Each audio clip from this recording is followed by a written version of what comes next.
Hi, my name is Namrita Gogia. I'm the Vice Chair for Internal Medicine, and I'm here to talk to you today about the COVID-19 vaccine. So the COVID vaccines are mRNA vaccines, and just a little bit of explanation on what exactly an mRNA vaccine is. So in our cells, the center of the cell is called the nucleus, and this is where the DNA is located. The mRNA vaccines actually enter the cell cytoplasm. They never enter the cell's nucleus, so there's no chance for any sort of DNA integration or combining with any part of our DNA because it's not entering the nucleus of the cell.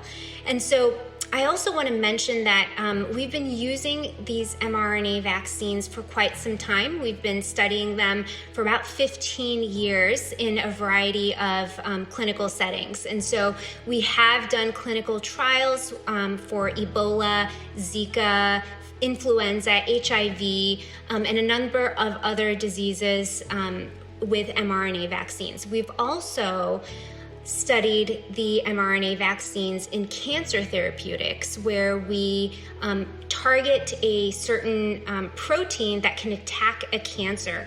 We encode that protein with this mRNA and then inject it into the cancer patient, and we've seen some success with that as well. So it's a pretty well-studied technology that's easy to scale, and so that's why we're seeing these mRNA vaccines developed for COVID. So it's actually amazing what $2 billion can do when everybody comes together against a common cause and really rallies to find a solution to a very, very difficult problem. Remember that we've had this mRNA vaccine technology around for 15 years. It is an easy platform.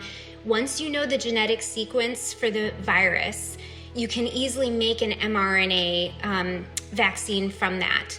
And so that's why it was easy to be scaled. And with the funding that they had, they were able to do this on a mass level. They were able to do a lot of the steps simultaneously, which helped with developing this vaccine.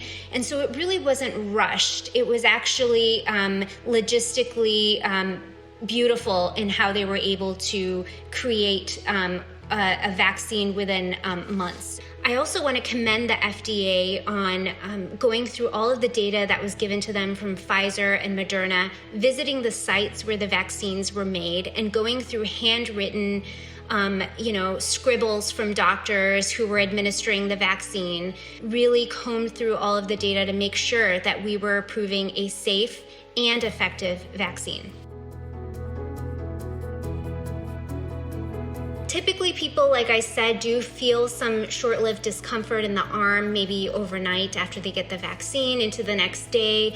And typically, these flu-like symptoms or low-grade temperatures are a little bit more pronounced after the second dose, but most people are able to go to work the next day and do just fine with the vaccines. And so it's a good sign. These are all good signs. It's a sign that your body is actually mounting an immune response to the vaccine. And so in my mind, I feel like it's a welcome response from my body when I have those symptoms. And the original trials did start back in July. And so now we don't have any reported serious adverse events and no reported serious side effects from all of those individuals from July until now. So really, the safety profile of this vaccine is extremely promising. All of those things make me feel really good about this vaccine.